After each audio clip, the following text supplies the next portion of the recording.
حضرت ہر گھر میں 4-5 لڑکیاں بیٹھی ہیں جن کی شادیاں نہیں ہو رہی, اس کی کیا وجہ ہو سکتی ہے؟ وہی وجہ ہے, ایک سے زیادہ شادیوں کا رواج نہیں ہے معاشرے میں, سمجھ رہے ہیں؟ جب تک یہ رواج نہیں پڑے گا یہ لڑکیاں نہیں نمٹیں گی, کچھ بھی کر لو. جو جانا چاہیں جا سکتے ہیں, اب یہ سوال جواب کا سیشن شروع ہو رہا ہے, تو جو بیٹھنا چاہیں وہ بیٹھ بھی سکتے ہیں, بیٹھیں گے تو اور ثواب مل جائے گا, جائیں گے تو بھی کوئی گناہ نہیں ہے. مفتی عبدالرؤف صاحب سکروی رحمہ اللہ مدظل العالی نے ایک کتاب لکھی ہے, کتاب کا نام ہمارے 3 گناہ.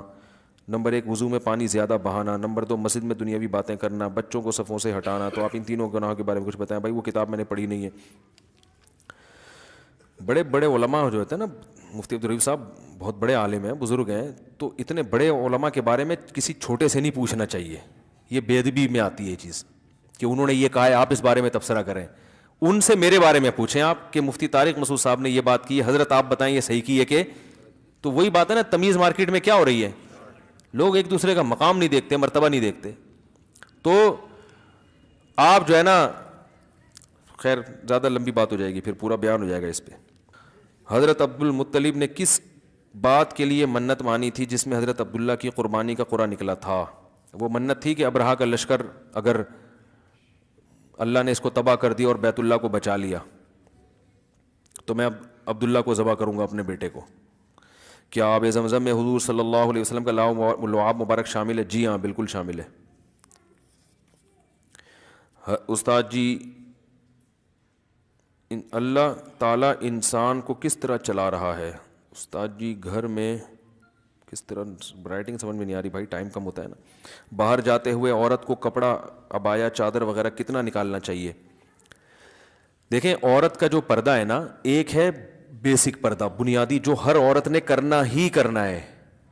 وہ کیا ہے کہ پورا جسم چھپا ہوا ہو سوائے چہرے اور ہاتھ کے. یہ تو پوری امت کا اجماع ہے کہ اتنا پردہ تو عورت نے, بولو بھائی, کرنا ہی کرنا ہے, اس میں کسی کا اختلاف نہیں ہے. بال نہیں کھول سکتی, کلائیاں نہیں کھول سکتی, پنڈلیاں نہیں کھول سکتی, پاؤں, چہرہ اور ہاتھ. یہاں تک سمجھ میں آئی بات؟ یعنی یہ تو اس کا تو آپشن ہے ہی نہیں سر کے بال کھولنے کا یا سر سے چادر ہٹ جائے. دوسرا ہے چہرے کا پردہ. تو چہرے کے پردے کے بارے میں علماء کا اختلاف ہے. امام ابو حنیفہ رحمہ اللہ کی رائے یہ کہ چہرے کا پردہ فرض نہیں ہے. امام شافعی اور امام احمد بن حنبل کی رائے یہ کہ چہرے کا پردہ بھی فرض ہے. بالکل ایسے ہی وہ کہتے ہیں اس میں بھی سرے سے کوئی آپشن عورت کے پاس ہے ہی نہیں, وہ چہرہ لازمی ہر قیمت پہ اس نے چھپانا ہے, اس میں گنجائش کا پہلو نہیں ہے. جیسے سر کے بال چھپانے ایسے چہرہ بھی چھپانا. امام حنیفہ کی جو اصل رائے ہے وہ یہی ہے کہ چہرے کا پردہ فرض نہیں ہے اصل کے اعتبار سے. تو چہرے کا پردہ جو فرض ہے وہ جہاں فتنے کا خوف ہوگا تو وہاں فرض ہوگا, جہاں فتنے کا خوف نہیں ہے وہاں فرض نہیں ہے.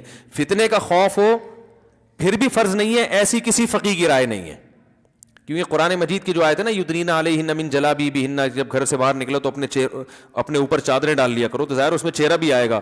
تو وہ فتنے کے خوف ہی کے موقع پر اللہ نے فرمایا. تو جہاں بھی فتنے کی نوعیت چاہے کسی بھی نوعیت کی ہو, تو اس پر علماء کہتے ہیں کہ جوان عورت کے چہرے میں فتنے کا خوف بہرحال موجود ہے.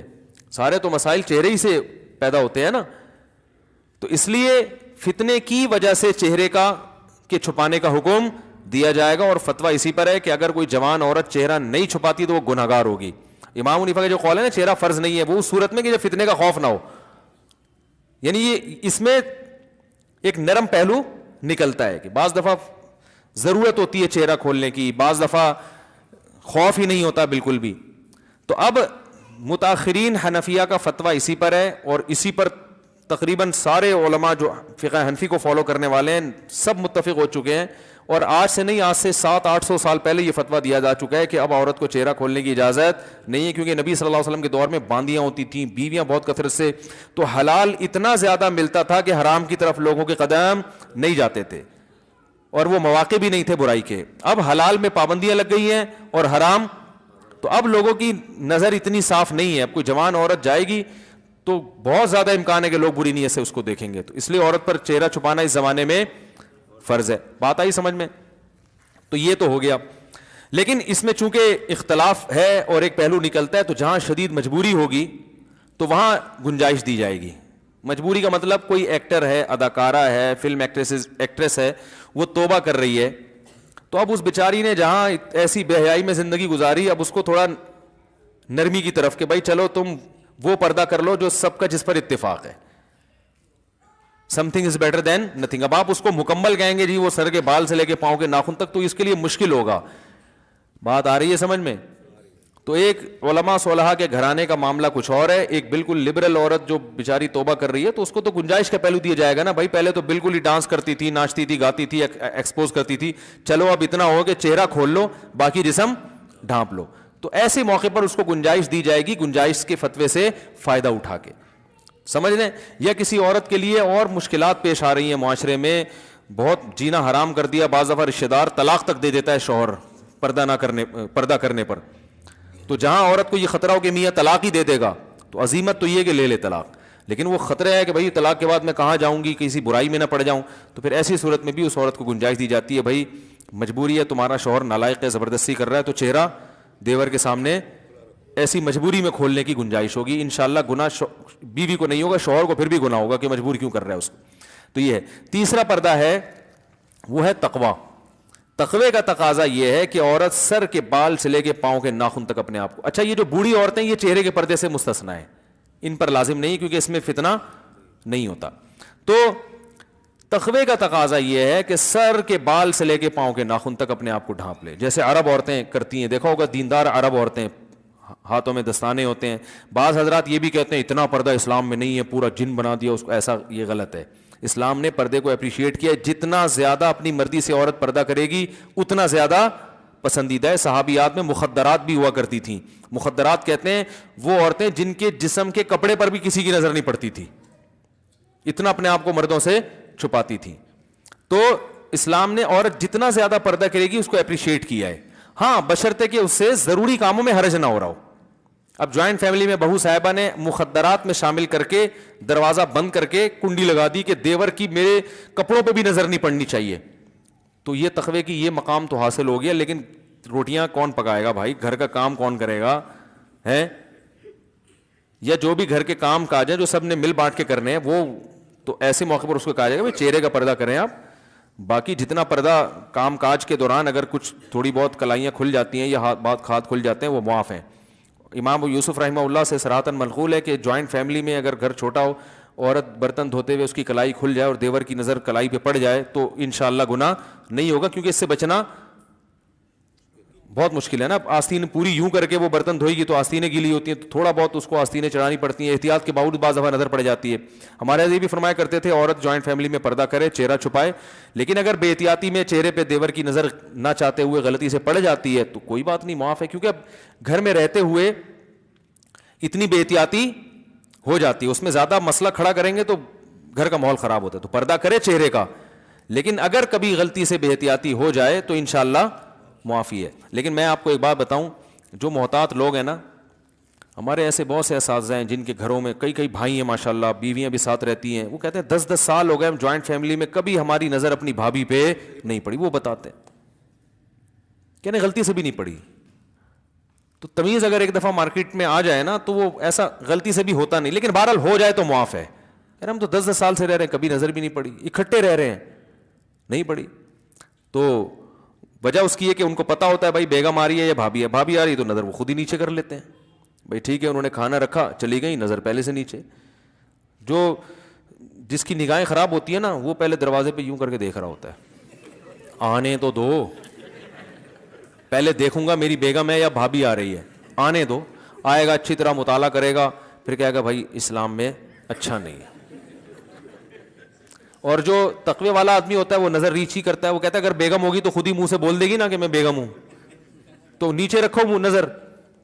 جب وہ کھانا لے کر آ رہی ہے کچن کے کھٹ پٹ سے اندازہ ہو گیا بھابھی کھانا لگا رہی ہے میرے لیے, تو بھائی پہلے سے نظر نیچے رکھ لو, وہ آئیں گی رکھ کے چلی جائیں گی, ٹھیک ہے نا. اور اگر بیگم ہے تو بیگم منہ سے خود ہی بول دے گی بھائی بیگم تو ایسا بولتی ہے, آپ کو پتا ہے اس کو چپ کرانا مشکل ہوتا ہے. بولے گی بڑے شریف بن رہے ہو ہیں, وہ بولے گی نہیں, وہ ایسا بولے گی کہ بلوائے گی آپ کو پھر وہ. خیر, تو تمیز والے سب اگر ہو جائیں نا تو معاملہ آسان. ایک جوائنٹ فیملی میں گھر کی خواتین سارے کام کاج بھی کر لیتی ہیں اور پردے پر بھی عمل ہو جائے. ایک بھی اگر شرارتی ہوگا نا دیوروں میں وہ فتنہ کھڑا کرتا ہے, اور ہوتے ہیں, اللہ معاف فرمائے, آپ لوگوں کے علاوہ کی بات کر رہا ہوں. جناب مفتی صاحب میں درس سے مکی سنتی ہوں یا آپ کا درس, تو میری استانی کہتی ہیں کہ سر پر دوپٹہ اوڑھ کر سنو, جبکہ میں اس وقت جھاڑو پوچھا وغیرہ کر رہی ہوتی ہوں. بھائی وہ مولانا مکی صاحب کو آپ سنتی ہیں تو وہ تھوڑی دیکھ رہے ہوتے ہیں آپ کو, تو بہتر ہے کہ سر پہ ویسے ہی چادر رکھنی چاہیے عورت کو ہر وقت, حیا کا تقاضا ہے, لیکن یہ واجب نہیں ہے. تو وہی ہے نا, جتنا کرے گی پردہ اتنا اچھا ہے, حیا کا تقاضا ہے لیکن واجب نہیں ہے. دوپٹہ اوڑھنا ضروری نہیں ہے. پل صراط پر سے لوگ حساب کتاب کے بعد گزریں گے یا پہلے؟ پل صراط پر لوگ حساب و کتاب کے بعد گزریں گے. جس کا حساب اچھا ہو گیا تو وہ انتہائی اسپیڈ سے گزرے گا, اور جس کا برا ہو گیا وہ کٹ کے گرے گا. اللہ سب کو محفوظ رکھے.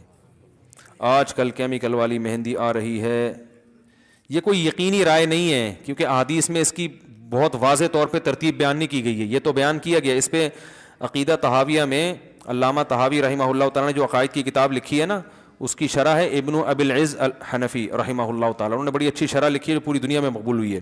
انہوں نے اس پہ بڑی لمبی بحث کی ہے کہ پہلے کیا ہوگا, تو وہ یقینی طور پر نہیں ہے. ہمیں یہ پتہ ہے یہ سب کچھ ہوگا, اب اس کی ترتیب وہ منصوص نہیں ہے, ایک اندازے ہیں علماء کے.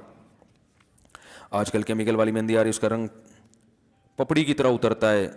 آج کل ایک نیا فتویٰ مارکیٹ میں, اس کے نواز وضو نہیں ہوتا. اگر پانی اس میں نہیں جاتا تو وضو نہیں ہوتا. اس کا طریقہ یہ ہے کہ سفید کاغذ پہ وہ کلر لگائیں, جب وہ سوکھ جائے تو اس کو ہٹائیں کلر کو, جب وہ سوکھ جائے تو اس پہ پانی کا قطرہ ٹپکائیں. اگر پانی آر پار جذب ہو جاتا ہے تو اس کا مطلب اس میں پانی جا رہا ہے, اور پانی اوپر ہی رہتا ہے تو اس کا مطلب اس میں پانی نہیں جاتا. تو یہ طریقہ ہے کسی بھی کیمیکل کو دیکھنے کے لیے کہ اس سے وضو ہوتا ہے کہ نہیں ہوتا. زکوٰۃ مدرسے میں دی جاتی ہے, یہ ہاسپٹل میں نہیں دی جا سکتی. کیوں؟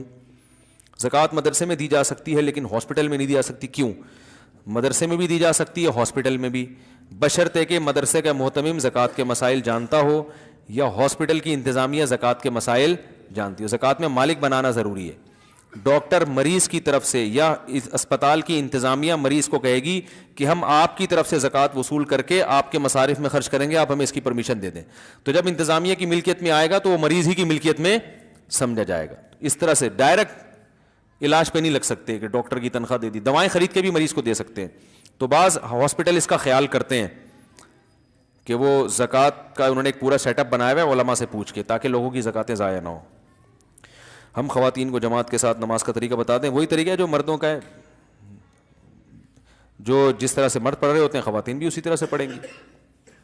میرے گھر میں میں اور میرے شوہر اور 2 چھوٹے بچے رہتے ہیں, کوئی نامحرم نہیں ہے, کیا میں اپنے شوہر کے سامنے بھی دوپٹہ اوڑھ کر؟ نہیں بھائی, شوہر سے پردہ نہیں ہے. باقی گھر میں اگر عورت حیا کے ساتھ رہے, نارمل حالات میں سر پہ چادر رکھے تو اچھی بات ہے, اس سے حیا کا ماحول, خاص طور پہ بچے جب بڑے ہو رہے ہوں. میرے یہ ہو گیا, وہ دوسرا غلطی سے میں نے دوسرا دے دیا. جلدی اسپیڈ مارو یار, بہت ٹائم ہو گیا. یہ ہو گیا. بیوہ عورت اپنے بیٹے کی وجہ سے دوسری شادی نہ کرے, اسے پالنے پوسنے میں زندگی لگا دے اور شادی کے بعد اس کی بیوی اور ماں کی نہ بنے, تو کیا وہ اپنی بیوی کو ماں سے الگ رکھ سکتا ہے؟ بیوہ عورت نے جو اپنے بیٹے کی وجہ سے شادی نہیں کی, یہ غلط کیا. اس بارے میں ایک حدیث پیش کی جاتی ہے ابو داؤد کی کہ جو عورت اپنے بچوں کی وجہ سے شادی نہیں کرے گی قیامت کے دن میرے ساتھ ہوگی. یہ حدیث صحیح نہیں ہے اور دوسری نصوص کے خلاف بھی ہے. قرآن میں بے نکاحوں کو نکاح کی ترغیب دی ہے, اس میں بیوہ بھی داخل ہیں, طلاق یافتہ بھی داخل ہیں, مرد بھی داخل ہیں, عورتیں سب داخل ہیں اس میں. تو جو بھی بغیر نکاح کے ہو اس میں قرآن نے اس کو ترغیب دی ہے کہ وہ کلے زندگی, بولو بھائی, اکیلے زندگی نہ گزارے. تو اور احادیث میں بھی. باقی اگر عورت کو یہ خطرہ ہے کہ میں نے اپنے بیٹے کی موجودگی میں کسی سے نکاح کیا تو میرے بیٹے پر ظلم ہو سکتا ہے, سوتیلا باپ, اس وجہ سے نہ کرے, تو ایک کسی عارضے کی وجہ سے کوئی نہ کرے تو وہ ایک الگ بات ہے. لیکن بہرحال عورت کو ترغیب یہی ہے. اب یہی ہوا ہے نا, انہوں نے خود شادی نہیں کی, ان کو شوہر نہیں ملا, مزید اولاد بھی نہیں ملی. مزید اولاد ہوتی, ان کا شوہر ہوتا تو آج شوہر پال رہا ہوتا. اولاد ہوتی, یہ والا نالائق ہوتا تو دوسری, ایک بہو نالائق ہوتی, دوسری لائق ہوتی. اتنے بچے پیدا کرو ہول سیل کے حساب سے کہ اسپیئر میں 2-4 بگڑنے کے لیے بھی رکھو. حقیقت بتا رہا ہوں, 1-2 ہی ہو, بگڑ گئے تو زندگی برباد ہو گئی نا. میرے پاس آتی ہیں بعض بوڑھی عورتیں, ایک ہی بیٹا ہے, بہو نے اس کو یرغمال بنایا ہوا ہے, وہ زندگی بیچاروں کی عذاب گزر رہی ہوتی ہے. میں ان کو یہ کہتا تو نہیں کہ یہ کہ آپ نسل روکنے کا عذاب ہے, کیونکہ اور بیچاری پریشان ہو جائیں گی. بعض دفعہ قدرت کی طرف سے بھی اولاد نہیں ملتی, لیکن آج کل تو خود سے روکی جا رہی ہے. اس کا پھر خمیازہ بھگتنا پڑتا ہے بڑھاپے میں, سمجھ رہے ہیں. تو ماں کی نہ بنے تو کیا, بیوی کو ماں سے الگ, ہاں ماں سے الگ رکھ سکتا ہے, لیکن ماں کے ساتھ جا کے پھر ٹائم زیادہ گزارا کرے تاکہ اس کو تنہائی محسوس نہ ہو. مفتی صاحب شریعت کے مطابق حق مہر کتنا ہونا چاہیے؟ جو میاں بیوی میں آپس میں طے ہو جائے، اس میں شریعت نے کوئی پابندی نہیں لگائی ہے۔ مفتی صاحب آپ جمعے کا خطبہ بہت اچھا دیتے ہیں، آپ سے گزارش ہے کہ میں خطبہ ریکارڈ کروا دیں۔ جی انشاءاللہ بھائی، نوٹ کر لو، جمعے کا خطبہ ریکارڈ کرنا ہے۔ مفتی صاحب آپ نے جو گزشتہ جمعہ میں جو شرک پر بیان کیا، اس بیان سے کئی لوگوں نے غیر اللہ کو پکارنا اور ان سے مانگنا چھوڑ دیا، یہ رپورٹ پیش کی، انہوں نے مسئلہ نہیں پوچھا ہے۔ مفتی صاحب وہ 70,000 کون لوگ ہیں جو بنا حساب کے جنت میں جائیں گے؟ حدیث میں آتا ہے جو تعویذ گنڈے نہیں کرتے تھے، رقیہ نہیں کرتے تھے اور اللہ پہ توکل کرتے تھے، ایسے 70,000 لوگ جنت میں جائیں گے۔ تو توہمات کی دنیا، تعویذ جائز ہے مگر عزیمت کے خلاف ہے۔ گنجائش ہونا الگ چیز ہوتی ہے، اعلیٰ درجے کا توکل یہ ہے کہ اپنے آپ کو، علامہ نووی رحمہ اللہ نے اس حدیث کی شرح میں لکھا ہے کہ جو جائز تعویذ ہے اس سے بھی بچائے انسان اپنے آپ، دعاؤں پہ فوکس کرے، دعا، جب کوئی کام بگڑ جائے تو اللہ سے دعا مانگے، بس یہ زیادہ بہتر ہے۔ عشاء کی مفتی صاحب کیا خواتین آپ کو ویڈیو میں دیکھ سکتی ہیں اور کیا میں خواتین کو ویڈیو میں دیکھ سکتا ہوں؟ مجھے خواتین ویڈیو میں دیکھ سکتی ہیں نہیں دیکھ سکتی، میں کوئی الگ سے کوئی میرے لیے شرعی حکام نہیں ہے۔ یہ سوال یہ ہونا چاہیے کہ کسی مرد عالم کو خواتین ویڈیو میں دیکھ سکتی ہیں کہ نہیں دیکھ سکتی۔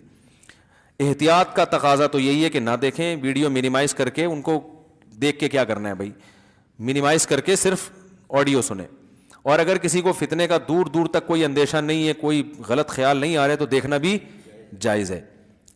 تو احتیاط کا پہلو یہ، اور اگر خدا نخواستہ کوئی فتنہ آ رہا ہے، کسی سے بھی آ سکتا ہے، وہ مجھ سے ضروری نہیں ہے، کوئی بھی عالم ہو فتنہ آ سکتا ہے، کوئی بھی کسی پہ لٹو ہو سکتا ہے، تو اگر ایسا لٹو مٹو ہونے کا چانس ہو رہا ہے تو بالکل حرام ہے دیکھنا، اپنے آپ کو فتنوں میں ڈالنا جائز نہیں ہے، پھر دین کے نام پہ شیطان جو ہے نا ورغلائے گا۔ اور آپ بھی خواتین کو بلا وجہ نہ دیکھیں، اگر کوئی ضرورت ہے کسی خاتون کو دیکھنے کی، جیسے فیمیل ٹیچر اس یونیورسٹی میں پڑھا رہی ہوتی ہے، مسلسل منہ نیچے کر کے پڑھنا ممکن ہوتا ہے، اور حکومت کو تو گناہ ملے گا کہ فیمیل میل کو کیوں پڑھا رہی ہے، لیکن اب سسٹم ایسا بنا ہوا ہے تو ایسی مجبوری میں دیکھ سکتے ہیں۔ اس میں بھی شرط یہ ہے کہ دل میں خیالات برے نہ آئے، ٹھیک ہے نا، اپنی بہن سمجھ کے، امی سمجھ کے دیکھیں آپ ان کو، اور اس میں بھی حتی الامکان احتیاط کریں، کیونکہ ایسی موقع پہ ضرورت ہوتی ہے۔ انٹرویو دینے کہیں گئے ہیں تو فیمیل کوئی خاتون انٹرویو لے رہی ہوتی ہیں جاب، اب آپ منہ نیچے کر کے انٹرویو دیں گے، وہ نہیں، اچھا نہیں سمجھا جاتا اس کو، تو آپ بقدر ضرورت اس کی طرف دیکھ کے آپ انٹرویو دے سکتے ہیں اس کو۔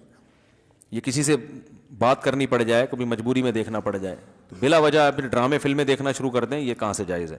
تو کوئی ضرورت ہو تو ٹھیک ہے، ضرورت نہیں ہے تو ٹھیک نہیں ہے۔ اور اگر ضرورت ہو لیکن فساد کا خطرہ ہو، برے خیالات کا خطرہ ہو، تو یہ بالکل جائز نہیں ہے۔ اور خطرہ ہر آدمی کے لیے، کنواروں کو خطرے زیادہ ہوتے ہیں، میرڈ آدمی کے لیے خطرہ کم ہو جاتا ہے، تو یہ بھی فرق ہے اس میں۔ تو ہم چھڑے چھاٹوں کو تو قطعاً اجازت نہیں دیتے کہ وہ یوٹیوب پہ یا ادھر ادھر کسی اچھی نیت سے بھی انٹی کو دیکھنے کی کوشش کریں۔ آپ اچھی نیت نہیں، آپ کا دماغ جو ہے نا کسی اور طرف جائے گا۔ عشاء کی نماز کے بعد 2 رکعت نفل یا سنت حضور صلی اللہ علیہ وسلم سے بیٹھ کر پڑھنا ثابت ہے یا نہیں؟ بہت سارے لوگ کرتے ہیں، بیٹھ کے پڑھنا ثابت ہے مگر آدھا ثواب ہے اس میں۔ کوئی بھی نوافل بیٹھ کے پڑھے جا سکتے ہیں، نبی صلی اللہ علیہ وسلم سے ثابت ہے مگر آدھا ثواب ہے۔ کیا حکیم صاحب کے لیے جائز ہے کہ وہ ہر آنے والی عورت کی نبض ہاتھ پکڑ کر دیکھیں اور درمیان میں کوئی حائل نہ ہو؟ نہیں، جائز نہیں ہے، ان کو چاہیے کہ ہاتھوں میں گلوز پہنے، باریک گلوز بھی آتے ہیں نا، اس سے نبض کی بھی حرکت کا اندازہ ہو جاتا ہے، تو یہ حکیم کوئی بھی ہو اس طرح سے نبض دیکھ سکتے ہیں، ورنہ بلا حائل عورت کو ہاتھ لگانا جبکہ ضرورت بھی نہیں ہے نا، ایک کام گلوز سے بھی ہو سکتا ہے۔ مفتی صاحب تفسیر قرآن میں سب سے بہترین تفسیر کون سی ہے جو گھر میں تمام افراد پڑھیں؟ یعنی مفتی شفیع صاحب کی، حکیم الامہ مولانا تھانوی رحمہ اللہ کی سب سے بہترین تفسیر علماء کے لیے بیان القرآن حضرت مولانا اشرف علی تھانوی رحمہ اللہ تعالیٰ کی۔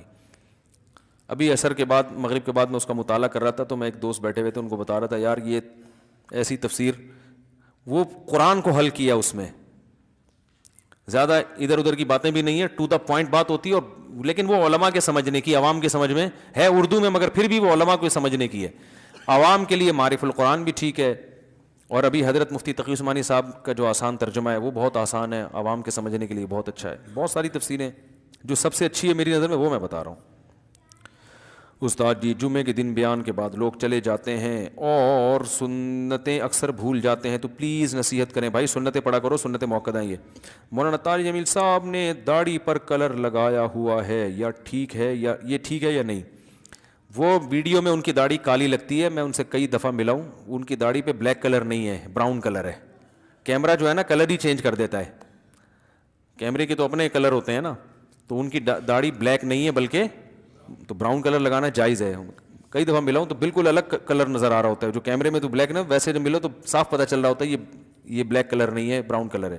تو کلر لگا سکتے ہیں اور داڑھی کو رنگین بھی کر سکتے ہیں. آپ صلی اللہ علیہ وسلم نے حضرت ابو بکر کے والد کو جب دیکھا کہ سفید داڑھی ہے تو آپ نے فرمایا کہ اس رنگ کو تبدیل کر دو, لیکن کالے رنگ سے بچو, تو آپ نے ترغیب دی. تو اور خاص طور پہ علماء کے لیے تو یہ اس لیے بھی اور زیادہ مستحب ہے کہ دیندار لوگوں کی اگر پرسنالٹی ایک زیادہ دیکھنے میں خوبصورت لگتے ہیں نا, تو بات اثر بھی انسان کی شخصیت کا بھی بڑا اثر پڑتا ہے. دیکھو تمام پیغمبر خوبصورت آئے ہیں, کوئی پیغمبر بدصورت نہیں بھیجے اللہ نے, کیونکہ شکل و صورت کا بڑا اثر پڑتا ہے, یہ نیچر ہے انسان کی. گورے پتہ ہے کیا کہتے ہیں, خوبصورت لوگوں کا کامیاب ہونے کا چانس بدصورتوں سے زیادہ ہے, ان کو لوگ جلدی قبول کر لیتے ہیں, حالانکہ اس کا عمل سے تعلق نہیں ہے, لیکن ایک انسانی نیچر ہے. تو اب کوئی بدصورت ہے تو بھائی وہ دوسرے طریقے سے اعمال میں خوبصورتی پیدا کر کے اس کو پورا کر لے. قد چھوٹا ہے آپ کا تو آپ اعمال ایسے کرو جن کا قد بہت اونچا ہو, تو اس طرح سے تلافی ہو سکتی ہے. قد بھی چھوٹا ہے, شکل بھی اچھی نہیں ہے, اعمال بھی ٹھیک نہیں ہے, باتیں بھی گندی ہیں, پھر معاشرے میں آپ بچپن میں کہتے تھے نا, کوئی الٹی سیدھی بات کرتے ہیں, کہتے ہیں یار شکل اچھی نہیں ہے تو بات تو اچھی کر لیا کرو. چلو شکل تو اللہ نے بنا لی, بات تو خود سوچ کے کر رہے ہو نا. یہ بڑا بچپن میں ملفوظ چلتا تھا. تو قدرت کی طرف سے ایک آزمائش ہے. وہ عبداللہ بن مسعود بہت دبلے پتلے تھے, چھوٹے قد تھے, پنڈلیاں اتنی باریک تھیں کہ شلوار تھوڑا نیچے رکھتے تھے تو پنڈلیاں نظر نہ آئیں, لیکن علم میں اتنا کمال پیدا کیا کہ حضرت عمر جو اونچے قد کے تھے نا, حضرت عمر کی تو بڑی پرسنالٹی تھی, جب کوفہ سے حضرت ابن مسعود چل کے آتے مدینہ, حضرت عمر ان کے استقبال میں کھڑے ہو جاتے تھے اور فرماتے ہیں کنیف ملیا علما, چھوٹے سے قد کا آدمی علم سے بھرا ہوا ہے, صحیح ہے نا, علم کے لحاظ سے اسپیس بہت ہے, علم سے بھرا ہوا ہے.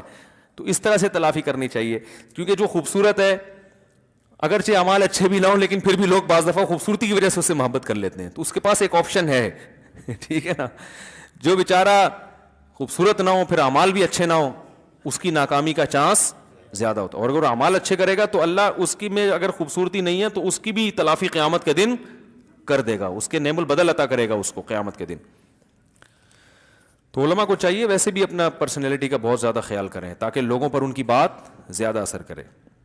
سفر میں سنت نفل پڑھ سکتے ہیں یا نہیں؟ سفر بھائی کئی دفعہ بیان کر چکا ہوں, دو طرح کا ہوتا ہے. ایک ٹریول کرتے ہوئے آپ جا رہے ہیں, یہاں سے لاہور جا رہے ہیں ٹرین میں, تو ایسے موقع پہ تو صرف فجر کی 2 سنتیں پڑھیں اور وتر پڑھیں, باقی سنتیں چھوڑ دیں. لیکن اگر کہیں مقام پہ پہنچ چکے ہیں 12 دن کے لیے 10 دن کے لیے, تو ہیں تو مسافر لیکن وہ مشقت بالکل ختم ہو گئی ہے, تو اب وہاں پر سنت موقدہ ہی رہتی ہیں. حدیث میں جو نبی صلی اللہ علیہ وسلم سے سفر میں سنتیں چھوڑنا ثابت ہے وہ ٹریولنگ کے دوران والی روایات ہیں. کیا بچوں پر کوئی نام بھاری پڑتا ہے؟ کچھ نہیں بھاری پڑتا ہے, جو نام رکھو اچھا سا نام رکھو. مفتی صاحب بیان کے وقت کو تھوڑا مختصر کریں, لوگ بہت دور سے آتے ہیں, مجھے دیتے ہیں کون ہے بھائی یہ. ایک صاحب بولتے ہیں کہ آپ عالم نہیں ہیں, آپ کے پاس جو ڈگری ہے وہ جعلی ہے, اور یہ بھائی جو مجھے عالم نہیں سمجھتا وہ بیان نہ سنے. کیا خیال ہے بھائی؟ بولنے پر تو کوئی بھی کچھ بھی بول سکتا ہے, گورنمنٹ کی طرف سے کوئی پابندی نہیں ہے, کوئی بھی کچھ بھی بول لے. آج کل سردی, انہوں نے جو ایسا الزام لگا رہے ہیں وہ ڈگری دیکھی ہے میری, انہوں نے جعلی ہے یہ اچھی ہے. آج کل سردی کے موسم میں اگر غسل فرض ہو جائے تو گیزر کی سہولت بھی نہیں ہے, تو پھر کیا کریں؟ غسل کریں. نماز چھوڑنے کی اجازت نہیں ہے, رات کو پانی گرم کریں چولہے پہ تمیز سے اور نہائیں. فرض نماز چھوڑنے کی اجازت کسی قیمت پہ نہیں ہے. کچھ عرصے بعد میری شادی ہے, میں اگر آپ کو ولیمے میں دعوت دوں تو آپ تشریف لائیں گے؟ نہیں, ٹائم شارٹ ہے بھائی, ٹائم شارٹ چل رہا ہے مارکیٹ میں. اب میں دعوت میں جا کے نا پھر اتنا اپنے آپ کو برا بھلا کہتا ہوں, رات کو دیر سے کھانا, پھر دیر سے نیند, پھر بدعزمی, پھر ساری صبح کی ترتیب.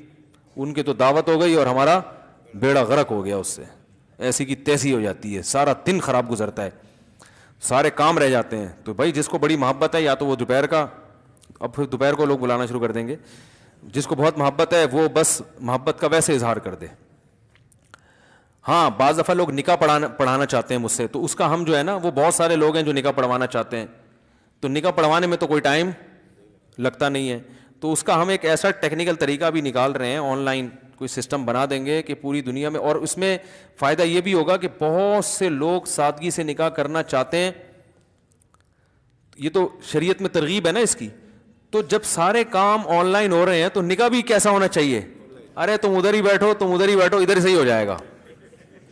آج ہمارا مغرب کے بعد مشورہ ہوا ہے, ایک ہمارے دوست ہیں بڑے زبردست مشورے لے کے آتے ہیں مارکیٹ میں.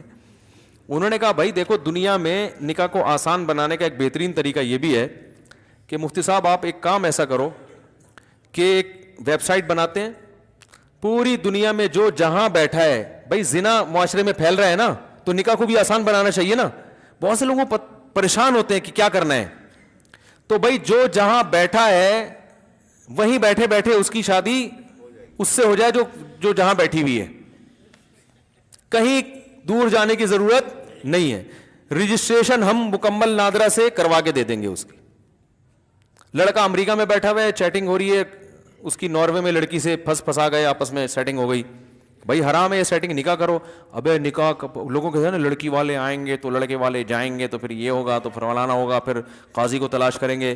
بھائی آن لائن نکاح ہے, آپ اس کو بولو تم وہی ناروے میں بیٹھو, پہلے نکاح کر لو, پھر آپس کی انڈرسٹینڈنگ سے جو طے کر لو کہ بھائی کہاں جانا ہے, کہاں رہنا ہے, کیسے ملنا ہے. ہاں اس میں یہ ہوگا کہ اگر 9 عمر لڑکیاں ہیں تو ان کے ابا کی بھی پرمیشن, وہ ہم ایسا نہیں کہ بچیوں کو باغی بنا دیں, اس کا خیال کریں گے ہم. اور جو ایجڈ خواتین ہوتی ہیں وہ تو شریعت نے ان کو خود اختیار دیا ہے, تو یا طلاق یافتہ یا بیوہ ان کو تو اختیار ہے نا. تو کنواری جو 9 عمر لڑکی ہیں ان کے بارے میں ڈر ہوتا ہے کہ لڑکا الو نہ بنا رہا اس کو کہ بھائی مفتی صاحب کی آن لائن نکاح ہوتا ہے, ابھی پڑھوا لوں, پڑھوا کے بیچاری کا بیڑا غرق کر دے گا, تو چھوڑ دیتے ہیں بعض دفعہ. تو اس میں میرا اصول یہ ہے کہ کوئی 9 عمر لڑکی آتی ہے نا, میرا فلاں سے نکاح پڑھا دے, میں کہتا نہیں بھائی باپ کو لے کر آؤ, ابا کے بغیر.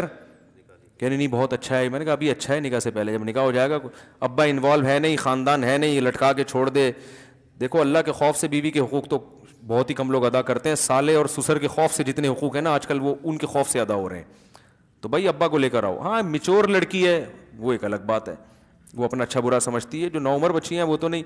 تو ایسا سیٹ اپ انشاءاللہ ہم بنائیں گے کہ بھائی تم امریکہ میں بیٹھے رہو, تم جاپان میں بیٹھے رہو, اور ہم یہیں بیٹھے ہوئے ہوں گے, اور ایک LED لگا دیں گے. گواہ بھی ہم ہول سیل ان کا کچھ کمیشن بھی رکھ لیں گے گواہوں کا. جب تمہیں فون کیا 50 روپے میں تمہیں یہاں پہنچنا ہے. سمجھ رہے ہو نا, جب بھی فون کیا جہاں بھی ہوگے, تاکہ آسان ہو نا, تو 50 روپے میں تمہیں یہاں, وہ کمیشن 50 یا 100 یا جو بھی وہ تو مشورہ کر لیں گے اس. اور نادرا مادرا کا بھی جو بھی حساب ہے وہ کسی کے ذمہ لگایا. تو جو مجھے مشورہ دے رہے تھے میں نے کہا پھر یہی بسم اللہ کر کے آپ ہی شروع کرو, بتاؤ نکاح میں پڑھاؤں گا, کیونکہ وہ تو لوگ دلچسپی لیتے ہیں نا کہ بھی مولانا صاحب پڑھائیں. تو اور یہ یہیں بیٹھے بیٹھے ہو جائے گا, آپ کا بھی ٹائم بچے گا اور ہمارا بھی. اب ہم جا رہے ہوتے ہیں لانڈی جا رہے ہیں نکاح پڑھانے کے لیے, راستے میں پھنس گئے. اپنی شادی میں اتنی ٹینشن نہیں ہوئی تھی جتنی لوگوں کی شادیوں میں ٹینشن ہوتی ہے یار. ہمیں اپنی تو ہم بڑے آرام سے ہو گئی تھی, کوئی تھا ہی نہیں. صحیح ہے, دوسری تو ایسے ہی ہوتی ہے بھائی.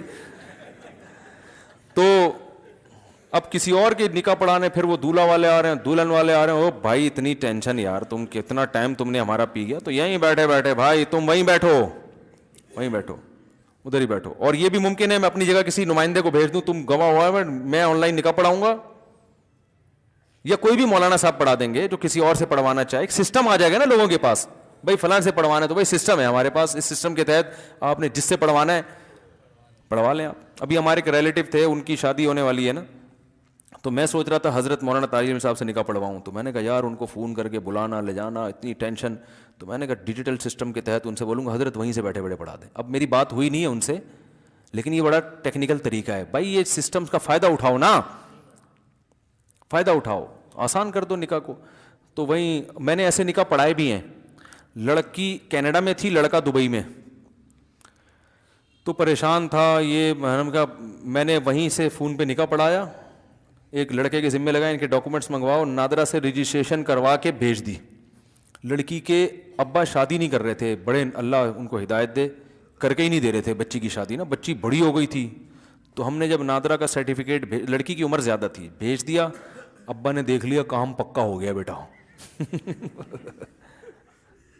تو پھر ابا نے مجھے بلایا دعوت میں کہ اب تو ہو ہی گیا کام, اب ایک شادی پبلک کو دکھانے کے لیے بھی کر لیں.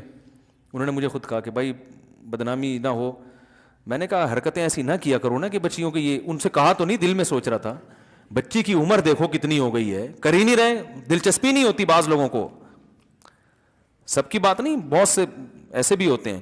کام پکا ہو گیا بھائی, لڑکا بھی برائی سے بچ گیا, لڑکی بھی, اور ماشاءاللہ بڑی ہنسی خوشی زندگی گزار رہے ہیں. تو ان کے نے کہا اب ایسے بھی پڑھا دو. ہم نے کہا چلو ویسے بھی پڑھا دیتے ہیں پبلک کو دکھانے کے لیے, تو آپ بھی خوش ہو جائیں گے. یہ جھوٹی موٹی کا نکاح ہوا دوسرا, پہلا سچی مچی کا تھا, وہ نادرا بالکل. تو میں نے کہا دولہا سے کہا ساری زندگی یہ نادرا کا فارم سسرال سے چھپا کے رکھنا ہے. وہ بولیں گے یار شادی اس تاریخ ہوئی تھی, ڈیٹ وہ والی ڈلی. یہ بھی بڑا زبردست سین ہو جاتا ہے بعض دفعہ. تو لیکن میں نوعمر بچیوں کے ساتھ ایسا نہیں کرتا. ان کو تو کوئی لڑکا, اور بعض دفعہ دولہا کو انسان ذاتی طور پہ جانتا ہے, اس کو پتہ ہوتا ہے کہ یار یہ خراب آدمی نہیں ہے. تو ایسا کوئی سسٹم انشاءاللہ بنا رہے ہیں. پھر آپ جہاں آپ لانڈی میں بیٹھے بیٹھے آپ کی شادی ہو جائے گی. لڑکی اورنگی ٹاؤن میں رہتی ہے, آپ لانڈی میں رہتے ہیں, بھائی نکاح پہلے نمٹاؤ یار, بعد میں پھر طے کرتے رہنا رخصتی کیسے ہوگی. کیا خیال ہے, کام سائڈ پہ لگاؤ, گڈی نو سائڈ پہ لاؤ. سارا مسئلہ نکاح سے پہلے کا ہوتا ہے. نکاح تو کر دو نا, پھر باتیں کرو, پھر خود ہی طے کرو اپنی بیگم سے فون پہ بات کر کے کہ ہم بتاؤ کس طرح سے آپ شادی چاہتی ہو, کتنے افراد آنے چاہیے, مہر کتنا ہونا. مہر تو خیر نکاح میں پہلے سے طے ہو جاتا ہے. تو ایسا سسٹم دعا کرو بنا دیں, وہ جو بندے نے کام اپنے ذمے لیا ہے وہ بھاگ نہ جائے. کہ ہوتا یہ کہ لوگ اپنے چکر میں لگ جاتے ہیں, وہ اپنے لیے اچھے اچھے نا رشتے چھاننا. اب یہ رفیع بھائی بیٹھے ہوئے ہیں, یہ تو خیر دیندار آدمی ہے, ان کو میں نے رشتوں کا کام لگایا تو یہ اپنے لیے نہیں دیکھ رہے, اپنی تو ابھی تک ایک ہی ہے نا ان کی. ورنہ بعض دفعہ یہ بھی خطرہ ہوتا ہے کسی سے رشتوں کا کام لو, وہ سارے چھانٹ کے نا اپنے لیے اچھے اچھے پیس اپنے لیے الگ کر لیتا ہے. اچھا بھائی گزارش, اس ویڈیو کو لائک کریں, ہمارے چینل کو سبسکرائب کر بیل آئیکن ضرور پریس کریں ہماری نیو ویڈیو سب سے پہلے دیکھنے کے